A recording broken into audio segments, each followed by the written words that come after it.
My name is Terry Lefebvre. I'm from Burlington, and I do have a prepared statement that I would prefer to just read into the record. Let me begin by stating that I am addressing this committee as a private citizen, and the opinions I'm expressing are my own. I have to say that I'm appalled by the fact that this commission has no representation from the very groups whose members' futures will be affected by your recommendations. We have been afforded time to provide testimony on an afternoon during a work week when the vast majority of concerned persons are unable to attend because they are working. I took vacation time to be here, but most affected employees are not able to do so. I have to ask whether this commission is interested in doing what is best for workers and taxpayers, or simply looking at ways to destroy our pension fund. What I'm trying to explain is that I've done all that I could do to secure a safe retirement for myself. I certainly won't be rich, but I hope not to be a burden on my family or on society. Now that I'm nearing that goal with only 3 years and 2 months to go, the retirement system I've been paying into and planning on may be gutted. The value of our pension accounts rely on long-term investments. If we have any faith at all that our economy will recover from this downturn, we should not be making rash decisions that will result in permanent damage to the financial stability of thousands of Vermonters who have made a career of serving our most vulnerable citizens. I strongly urge you to listen to the people whose futures will be affected by the decisions you make. Do not break the promises that we have been relying on throughout our careers. A cyclical economic downturn should not be an excuse to destroy our retirement system. Leave the plan alone for current retirees and current employees. Hello, my name is Joan Eckley, and I live in West Haven, Vermont. I'm a retired state employee, and yes, it was, and a proud member of VSEA as well. Although I've heard differently today, I still have grave concerns about the validity of a retirement commission, which appears to be solidly against state retirees and teachers' benefits and pensions, with absolutely no representation on the commission by either group, even though Terry used to be a VSEA member. I chose state employment specifically because of the lifetime pension and benefits package, having had health problems since I was a child. I worked for the state for 27 years at Marble Valley Regional Correctional Facility, working with sexual offenders and violent offenders in groups, as well as doing standard casework with the rest of the inmates. It was a tough job and a tough environment, and I feel I've earned all my benefits. Now, my medical bills are the biggest expense I have each year. I'm on 11 prescriptions and only 3 are generic, despite some of them having been on the market for 10 years plus. I can't afford an increase. I've planned my entire life very careful to have my home paid for by age 50, no debt, and I can't afford to have all this go away. So please, and I'm unable to work because I'm on disability, and I really cannot work. I don't have very many good hours in a day. Please keep your promises to state retirees, teachers, and current state employees, including those who have been here less than 5 years. Thank you. Hey folks, my name is Sheila Conniff. I work for Dale, and I've been a state employee now for 7 years. And these days, there aren't as many people that start working for the state right out of school, right out of high school, right out of college, and work for 30 years. I will be eligible for retirement when I'm 67. No, when I'm 71, if I go 30 years. And that's okay. I understand that. But to say that you're going to dismantle this retirement, which is really the only reason that there is left to stay a state employee.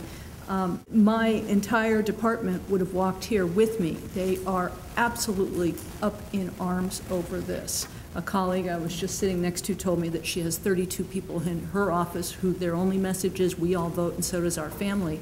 This is the one issue that state employees are just crazy over. They are so upset.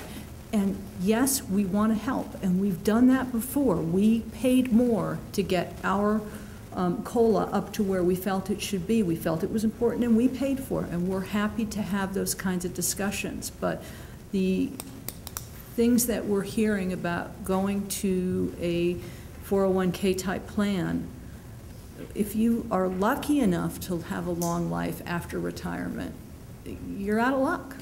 And if you don't, then you don't care. So I think that this is something that you have to be very careful of. When I started working for the state, I started at $3.96 an hour, and I left my summer job that paid me $8.25. I was a kid, but the reason I did that to work in a prison was that it was state employment, and with the advice of my father, who's now a retired state employee in his mid-80s, who, by the way, does not want you to mess with his benefits, but he can't be here, said that you will never be rich. And he lives on a $17,000 pension, or 14, whatever it is. You will never be rich, but you will probably always have a job, and you will have a retirement, and you will have benefits, and these things are important. I think the state has an obligation to do what they said they were going to do. I think if you have one basic principle, whether you're in private industry or whether you're a state entity, do what you say you're going to do.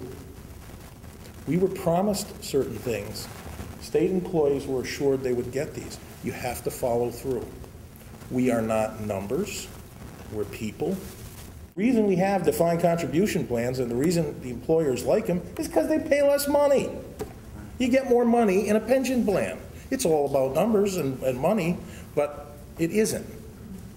Not to us, it's about people. We're human beings. When people casually discuss, well, maybe we'll draw the line at 10 years of service.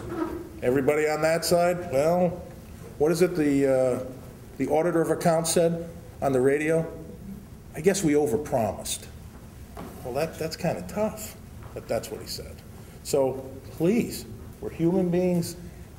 Honor your commitments, keep your promises, and that's about it.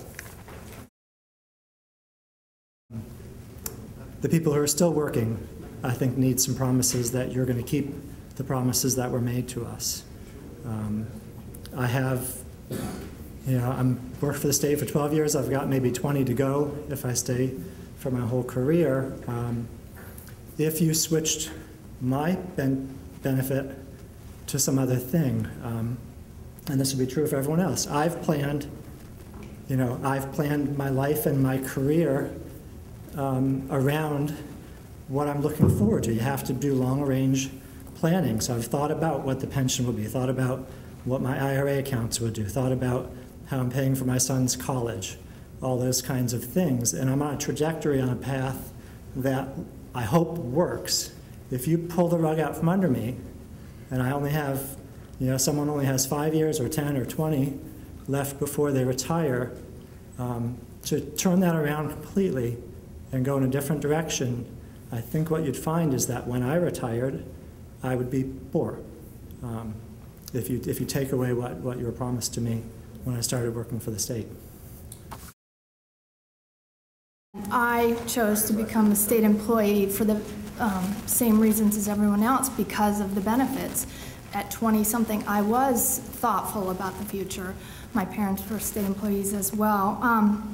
When I started as a state employee, I worked for the Department of Corrections, and I know some people up here that spoke have already talked about this kind of thing, but physically demanding job, working in a correctional facility, let's talk about burnout. If you put somebody as a correctional officer or as a social worker in a job for over 30 years, you have to analyze the cost of that, because you're talking about people that are, working in a very high stress field of work.